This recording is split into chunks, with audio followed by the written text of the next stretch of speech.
Corona के हालात याद हैं आपको? लॉकडाउन के हालात, सड़कों पर सन्नाटा, ये सब कुछ कोई नहीं भूला होगा। वो दौर बहुत मुश्किल था। लेकिन क्या देश में ऐसी स्थिति दोबारा बन रही है? क्योंकि प्रधानमंत्री नरेंद्र मोदी ने जो 7 अपीलें देश के लोगों से की हैं, पेट्रोल और डीजल को लेकर क्या कुछ कहा है प्रधानमंत्री ने, सबसे पहले आप वो सुन लीजिए। बेहद जरूरी है ये बात सुनना, क्योंकि दुनिया में पेट्रोल डीजल इतना ज्यादा महंगा हो गया है, पहले से कई गुना ज्यादा कीमतें बढ़ गई है। तो हम सबका दायित्व है कि पेट्रोल डीजल की खरीद पर जो विदेशी मुद्रा खर्च होती है, पेट्रोल डीजल बचाकर हमें वो मुद्रा भी बचानी है। अब दोस्तों, प्रधानमंत्री पेट्रोल डीजल की भी बात कर रहे हैं और इसके साथ साथ वो ये भी कह रहे हैं कि अगले 1 साल तक आप लोग सोना मत खरीदिए।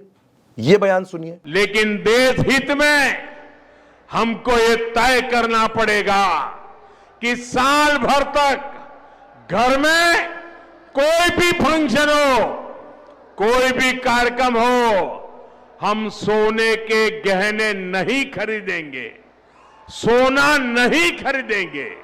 अब देश के लोग पेट्रोल डीजल सोच समझकर खरीदें, सोच समझकर इस्तेमाल करें। 1 साल तक वो सोना ना खरीदें और उसके बाद अगले 1 साल तक आप कोई भी वेकेशन विदेश में मनाने के बारे में मत सोचिए। विदेश जाने की अगर आपकी कोई प्लानिंग है, किसी शादी वगैरह में जाना है, छुट्टियां बिताने के लिए जाना है, तो वो मत कीजिए, क्योंकि प्रधानमंत्री ऐसा कह रहे हैं। विदेशों में वैकेशन पर जाने का मिडिल क्लास में कल्चर बढ़ता जा रहा है। हमें तय करना होगा कि जब ये संकट का काल है और हमारी देशभक्ति हमें ललकार रही है, तो कम से कम 1 साल के लिए हमें विदेशों में जाने की बातों को टालना चाहिए। ये प्रधानमंत्री की अपीलें हैं, लेकिन इतनी ही अपीलें नहीं है। प्रधानमंत्री ने यह भी कहा कि खाने में जो तेल का इस्तेमाल करते हैं वो कम कीजिए, धीरे धीरे उसको कम कीजिए, क्योंकि ये एक तरीके की देशभक्ति होगी। आप वर्क फ्रॉम होम पर जोर दीजिए, वर्क फ्रॉम होम फिर से शुरू किए जाएं। जो किसान भाई हैं वो नेचुरल फार्मिंग करें, प्राकृतिक खेती करें, केमिकल्स और खाद का इस्तेमाल ना करें, उसको टाल दें, यह जरूरी है।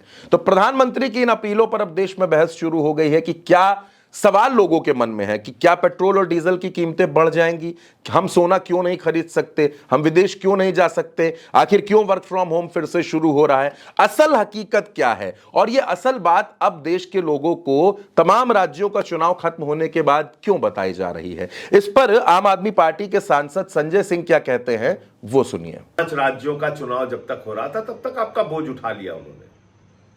अब वो कह रहे हैं तेल का इस्तेमाल कम कीजिए, पेट्रोल डीजल का इस्तेमाल कम कीजिए, गैस का इस्तेमाल कम कीजिए, सोना ना खरीदिए, 1 साल तक सोना ही ना खरीदिए, कोई भी शादी हो, फंक्शन हो, ना खरीदिए।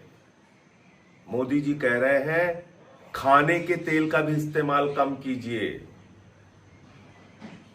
ये सारा ज्ञान चुनाव भर याद नहीं आया मोदी जी को। तब कह रहे थे कोई कमी नहीं है, पूरा भंडार भरा हुआ है, कोई समस्या नहीं है। लेकिन जैसे ही 5 राज्यों के चुनाव खत्म हुए, नरेंद्र मोदी जी के कंधे झुक गए। जो कंधे आपका बोझ उठा रहे थे वो मोदी सरकार के कंधे झुक गए। अब वो कह रहे हैं हम आपका बोझ नहीं उठाएंगे। क्या क्या काम किया उन्होंने? दोस्तों, देश के लोगों में एक भ्रम की स्थिति बन गई है कि क्या पेट्रोल डीजल महंगा हो जाएगा। ये सबसे बड़ा सवाल है। लोग सबसे ज्यादा इस सवाल का जवाब जानना चाहते हैं। दूसरा, क्या गैस की जो किल्लत बीच में हुई थी, जब गैस नहीं मिल रही थी, कतारें लगी थी, तो क्या एक बार फिर लोगों को गैस के लिए परेशान होना पड़ेगा, गैस की किल्लत का सामना करना पड़ेगा? क्या खाद का कोई संकट भारत में है, इस वजह से कहा जा रहा है कि खाद का इस्तेमाल ना किया जाए? और आखिर ये वर्क फ्रॉम होम का क्या मतलब है?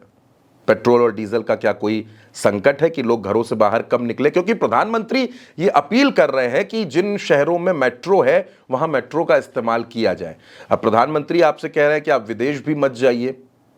वो आपसे कह रहे हैं कि पेट्रोल डीजल का इस्तेमाल समझदारी के साथ कीजिए, जितनी जरूरत हो उतना इस्तेमाल कीजिए, सोना 1 साल तक मत खरीदिए और वर्क फ्रॉम होम को शुरू कीजिए। तो ये जो तमाम बातें हैं जो अपील उन्होंने की हैं, इन्होंने देश के लोगों के मन में कई सवाल पैदा कर दिए हैं। राहुल गांधी और अखिलेश यादव दोनों इस मसले पर सरकार पर हमलावर हैं, दोनों घेर रहे हैं। राहुल गांधी का कहना है कि ये सरकार की उपदेश नहीं है, ये नाकामी है। तो अखिलेश यादव कह रहे हैं कि चुनाव खत्म हो गए और संकट आने शुरू हो गए। आप इस पर क्या सोचते हैं? आप अपनी राय कमेंट बॉक्स में जरूर लिखिएगा। उल्टा चश्मा यूसी को सब्सक्राइब कीजिएगा।